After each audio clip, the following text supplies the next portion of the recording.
So the other day, we had one viewer who put up a request. This request is from Lucas, and Lucas says, hey yo, love your vids.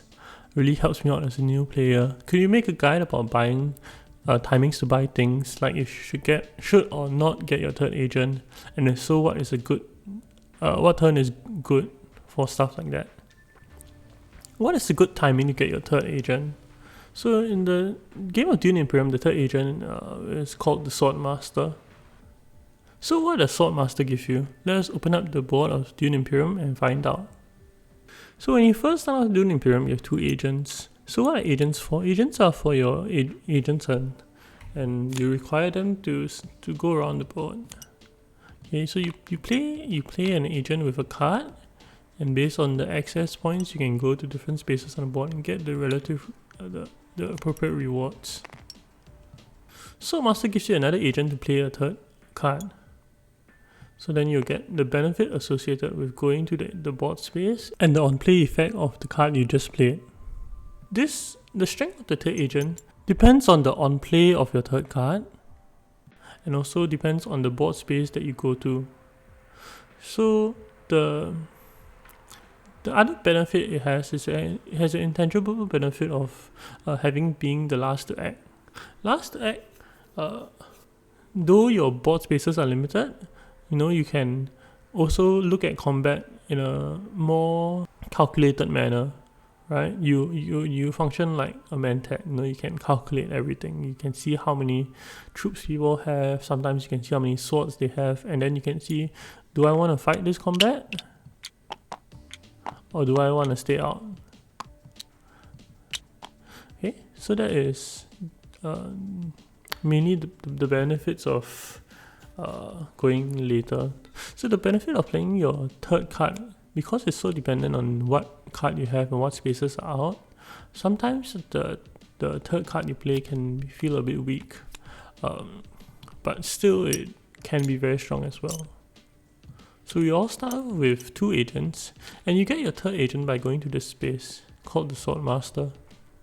So the Swordmaster space, you spend 8 Solari, and with 8 Solari you get a Swordmaster. Okay, it's a green access spot, and it costs 8, and you get to use it the turn you play. You go to Swordmaster. So on the turn you gain Swordmaster, you can actually use it. So Swordmaster costs 8 Solari. How do we get to 8 Solari? I think that's the question. How do we afford Swordmaster? Based on the GPI tournament, so the Golden Path International, if you watch a large number of the games, I think I pulled out the stats for about 10 games or so, all of the ways that people get Swordmaster is going up and down on shipping.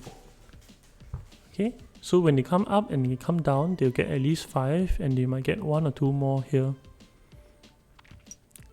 And that's how most people get to 8 Solari to buy Swordmaster.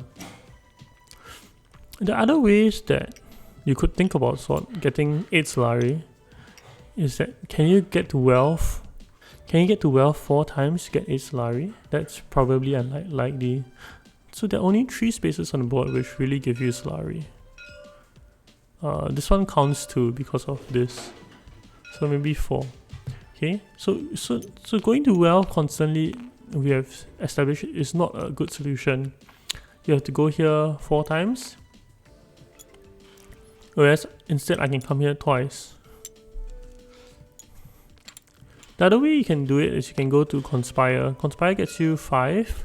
However, Conspire actually takes you 3 actions. It takes you 3 actions because you have to get, you probably have to get water, or then after that you have to go to the Great Flat, then you can Conspire. This is a bit different from some leaders. Some leaders like the Beast can skip 1 step here, you can go straight here, then after that he'll still need another action to get another 2 Solari somewhere.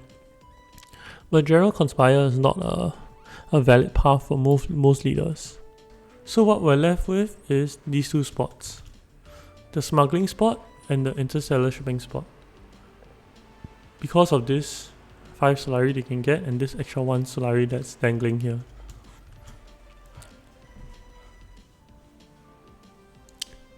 So now we'll talk about the returns of Swordmaster. So when I talk about the returns, is like how much benefit are you getting from spending this 8 Solari? So one way to think about Swordmaster or any other benefit in Dune, the earlier you get the benefit, the stronger the benefit is, because the benefit lasts over more rounds. So assuming you get Swordmaster round 2, so you get Swordmaster round 2, you get the third action for round 3, round 4, round 5, round 6, round 7. Okay, and then if you get it round 3, you get it round 4, round 5, round 6, round 7. The turn that you buy it is action neutral, because you are playing a dagger to go to Swordmaster, so you actually have to spend an action, but you get the action back immediately. So the green turns are action neutral. The reasoning I'm ending at 7 is that most games of Dune Imperium, especially Rise of X, end on round 7.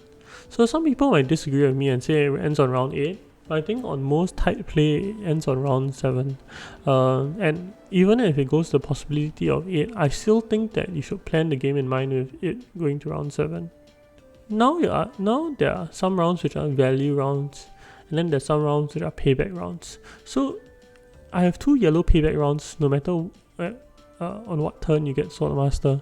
And the reasoning behind that is that for you to get Swordmaster, you have to come down the shipping track. So you have to kind of go up and come down. And actually, just by going up and down by Interstellar shipping doesn't really get you there as well. You only get 5 Solari. And also, the most powerful part about Interstellar shipping is not just to go up and down, actually is to go higher and to come down. So most of the time you won't be thinking of this action. Whereas if you're going smuggling, right, it takes 1 action to come up and 1 action to come down. And that's how you get up to 7 Solari. 7 is not 8, but you're often able to get the 8 Solari somehow, be it through your leader, be it through combat, be it through something else, or just hitting to wealth. So maybe you have to spend a third action, or you'll get the benefit passively somehow. So because of that, these 2 actions takes to go up and down smuggling, which I'm going to use as a baseline. It takes 2 actions to pay back Swordmaster in terms of sheer actions, because you aren't really getting any other benefit if you're going to smuggling. Yes, you're using your yellows, maybe you have excess yellows at turn, but still you are burning 2 actions to get back 2 actions later. Okay, so in that case, if you get it round 2, you have 3 value rounds. You get it round 3, you get 2 value rounds, and you get it round 4, you have 1 value round. And if you get it round 5, you are quite neutral. As such, anywhere, the sweet point to get Swordmaster actually is round 3. When you get Swordmaster round 3, you're actually getting very good value out of your 8 Solari. Okay? If you get it round 2, even better, but you get it round 3, I think it's a sweet spot. Get it round 4 is still okay, and get it round 5 is alright. After that, if you're getting Swordmaster, it's probably if you have spare Solari lying around and you have a green card in hand. And if the Mentat is not taken. So Cheesable, you also talked about Interstellar shipping as a valid way of getting Swordmaster. However, now you are not talking about it at all. So assuming I have the Spacing Friendship, and if I have the Spacing Friendship and I have access, how do I get Swordmaster? So in position 2, right, it's very likely that you'll go to full space round 1, you go to full space round 2, and on your second action of that, you'll go to Interstellar shipping, and you'll ship up the track twice. On the next round, on round 3, you'll send your agent to Interstellar shipping, you'll come down, and maybe go up. With that, you get 5 Solari, you get 2 troops and a bump. And faction influence somewhere. So now we're at 5 Solari, and how do we get our last 3 Solari?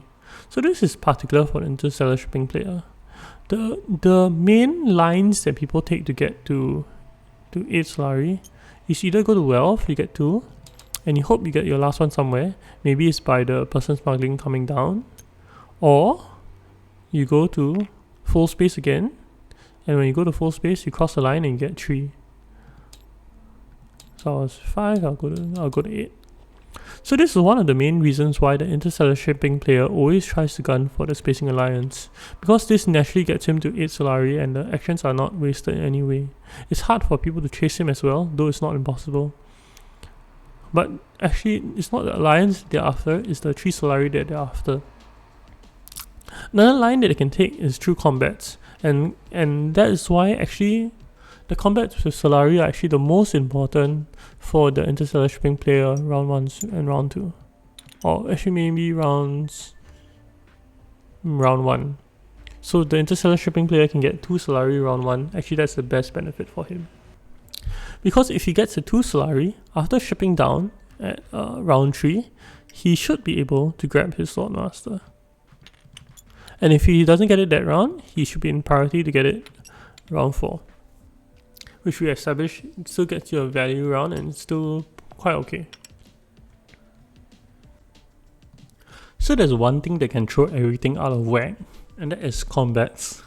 Okay, so combats I talked about the Interstellar shipping player getting 2 Solari early in the game, and it's very likely they can get 2 Solari by any of these combats. So which is half of the combats he can get 2 Solari, and he also can get a shipping bonus, which is almost equivalent, not really. Yeah, but you can get 2 Solari in 50% of the time.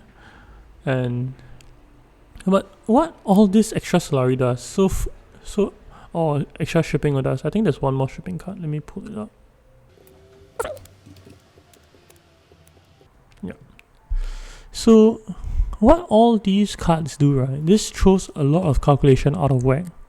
What I mean by that is that previously the only path we saw was to go up and down the shipping track to be efficient to get Swordmaster round 2, round 3. However, what if Guild Bank rates turn up round 2? Right? If Guild Bank's rates turn up round 2, it generally implies that the person who gets first place or second place, right, in position will get Swordmaster. And this screws up any pre-planning that anyone kind of does. If it appears round 3, it'll affect round 4. So things like Siege of Arakin, this 4 Solari also is very, very big. Or even if you get 2 Solari here and 2 Solari here, then suddenly going to Wealth twice to get Swordmaster seems like a feasible option. So the thing about it is that you can't really plan for it, and this is where your tactical gameplay comes around. And you have to look at them and think about them, and how much are these combat worth, and will they enable me to get Swordmaster round 2, round 3 or round 4? And that's how I think you should think about these cards.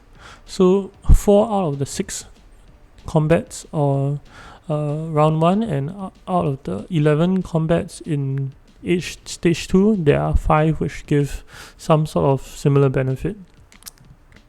So one thing the shipping player can do as well is also he can get an additional faction bump with the Spacing Guild. This will also enable him to cross that milestone and also get his 3 Solari. So do watch out for these things, as these things come out very relevant. So we have come to the end of this video, and I think based on Lucas' question, what round is it best to get Swordmaster? The answer is as early as possible. As early as possible involves shipping somehow, going up and down. And if it's after round 5, you want to consider not buying it at all. I hope you enjoyed this video. Thanks for watching.